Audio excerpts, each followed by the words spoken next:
সে 18 তারিখের চিঠিটাকে চ্যালেঞ্জ করে কিছু ব্যক্তি, 4 জন ব্যক্তি রিট পিটিশন দায়ের করে আজকে। 4টা club, that is blues cricketers, Dhaka rangers, golden eagle and Spartan cricket club, এই 4টা ক্লাব নিয়ে একটা ডিসপিউট অ্যারাইজ করেছিল। সেই ডিসপিউটটা সিসিডিএম আসলে মিডিয়েট করতে পারেনি। দেয়ার আফটার এটা বোর্ডে প্লেস করা হয়েছিল। বোর্ডও এটা সিদ্ধান্ত আসতে পারে না পারার কারণে এটা একটি আর্বিট্রেশন ট্রাইব্যুনালে রেফার করা হয়েছিল আমাদের সংবিধান অনুযায়ী।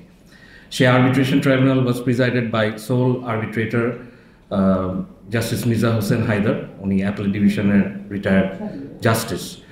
উনি এটা নিয়ে শুনানি করেছেন 15 এবং 16 তারিখে, একদম অনেক ডিটেইলে শুনানি করেছেন। সেখানে দুই পক্ষ থেকে বিভিন্ন প্রতিনিধিরা এবং স্বয়ং ক্লেমেন্ট যারা, তারাও এসেছিল, তারা শুনানি করেছেন এবং 18 তারিখে একটি জাজমেন্টে উনি পৌঁছেছে এবং পরবর্তীতে উনি জাজমেন্টটা ড্র করে বিসিবিতে প্রেরণ করে। আমাদের কাছে যখন জাজমেন্টটা আসলো তখন আমরা যেটা দেখতে পারলাম যে উনি নেম করে দিয়েছে, নাম দিয়ে দিয়েছে যে কাকে কাকে ওনারা রেকগনাইজ করে। তো ওনারা যাকে রেকগনাইজ করে তারা ইমিডিয়েট পাস্ট সিজন যারা পরিচালনা করেছেন ক্লাবের পক্ষে এবং তাদেরকে রেকগনাইজ করে আর্বিট্রেশন ট্রাইব্যুনাল অ্যাওয়ার্ড করে। অ্যাকর্ডিংলি বিসিবি তাদেরকেই এই ফর্মগুলো, nomination form, councillor nomination form sign করবার জন্য তাদেরকে প্রেরণ করা হয় এবং তাদের থেকে এসছে কিনা এটা বিসিবির কাছে রেকর্ড আছে। এই বিষয়ে যদি কেউ কোনো কোয়েশ্চেন থাকে। আচ্ছা, কোয়েশ্চেনটা পরে নিব। আর জিনিসটা হচ্ছে যে আপনি একটু আমাদের ইলেকশনের সিচুয়েশনটা একটু উনি এক্সপ্লেন করবে, যে যেহেতু দুটো রিট হয়েছিল আজকে, ওইটার ব্যাপারে। আজকে একটি 18 তারিখের একটি চিঠি যেটা বিসিবি থেকে ইস্যু করা হয়েছে আমাদের অনারেবল প্রেসিডেন্টের সিগনেচারে। সে 18 তারিখের চিঠিটাকে চ্যালেঞ্জ করে কিছু ব্যক্তি, 4 জন ব্যক্তি রিট পিটিশন দায়ের করে আজকে। হাইকোর্ট ডিভিশন এটা শুনানি অন্তে রুল ইস্যু করে এবং ওইটার কার্যকারিতা উপরে স্থগিতাদেশ দেয়। দেয়ার আফটার গভর্নমেন্ট, যেহেতু যে আপনারা জানেন যে রিট পিটিশনে government is a major party, তো গভর্নমেন্ট এটা আমাদের ভারপ্রাপ্ত attorney general mister Arshadur Rouf sir, উনি এটা একটি অ্যাপিল করেন ইনস্ট্যান্টলি। সেই অ্যাপিলটা করে উনি আবার স্থগিতাদেশ নেন এই হাইকোর্টের আদেশের উপরে।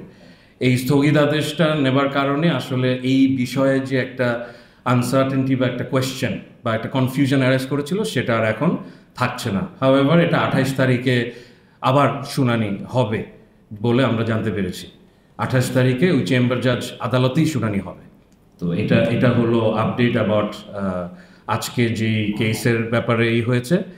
আর কাউন্সিলের লিস্টটা, ভোটারের লিস্টটা, হ্যাঁ রাইট। সো আজকে আপনারা সবাই জানেন যে আজকে লাস্ট ডেট ছিল, ডেডলাইন ছিল আজকে সন্ধ্যা 6টার সময় সব কাউন্সিলর নমিনেশন ফর্মগুলো সাবমিট করা ডেডলাইন দেওয়া ছিল। তো এখানে আর আমাদের বোর্ড মিটিং শিডিউল ছিল 6:30 থেকে। 6:30 থেকে আসলে আমাদের এটাকে 9টা পর্যন্ত ডিলে করতে হয়েছে because of the uncertainty created by the litigation. এই যে মামলা হয়েছে সেটার আবার এটাকে নিয়ে অ্যাপিল করা হলো, সেটা অ্যাটর্নি জেনারেল অফিসের সাথে আমরা কোঅর্ডিনেট করে সেখান থেকে, সরি না, মিটিং টাইমটা তো আমাদের শুরু হয়েছে 9টার সময়, সেটা হওয়ার কথা ছিল 6:30। না, আমি অন্যটার ব্যাপারে কিছু বলছি। আমি বলছি যে আমাদের যে বোর্ড মিটিং, সেই বোর্ড মিটিংয়ে 6:30 জায়গায় 9টায় কেন করা হলো, এই দেরিটা যে করা হলো এটার জন্য বোর্ডের সব সদস্য আপনাদের কাছে আমার মাধ্যমে ক্ষমা চেয়ে বলেছে ফর দ্য ইনকনভিনিয়েন্স। বাট এটা করা হয়েছে, এটা হয়েছে বিকজ মাঝখানে আসলে অ্যাটর্নি জেনারেল অফিসের সাথে কোঅর্ডিনেট করে একটি লয়ার সার্টিফিকেট যেটা অ্যাডভোকেট অন রেকর্ড ইস্যু করে, সেটা আমরা পেতে আমাদের কাপল অফ আওয়ার্স লেগে গেছিলো। তো আমরা আসলে ব্যাপারটা বুঝতে পেরে তারপরে আমরা আসলে বোর্ড মিটিংটা করতে চেয়েছি, keeping full honour and respect to the honourable court. কারণ অনেকে বলছিল যে স্থগিত হয়ে গেছে, ইলেকশন স্থগিত হয়েছে, যেভাবে বিভিন্ন রকমের বিভিন্ন মানুষ ব্যাখ্যা দিচ্ছিল। তো আমরা আসলে এই বোর্ড মিটিংটা, আমাদের president and honourable other board members এই মিটিংটা শুরুই করতে চাইনি বিফোর দে নিউ যে আসলে অ্যাকচুয়ালি কী হয়েছে। তো পরে আমরা যখন দেখলাম যে এটা আসলে অনারেবল চেম্বার জাজ অফ দ্য অ্যাপেলেট ডিভিশন যখন এটা স্থগিতাদেশ দিয়ে দিল, তখন তো আসলে আর এটা নিয়ে আর আপাতত কোনো রকমের কোনো বিষয় থাকছে না। হাউএভার 26 তারিখে বিসিবির পক্ষে আমরা অ্যাপিয়ার করব এবং আমরা আমাদের সাবমিশন রাখবো এবং মামলা কন্টেস্ট করব।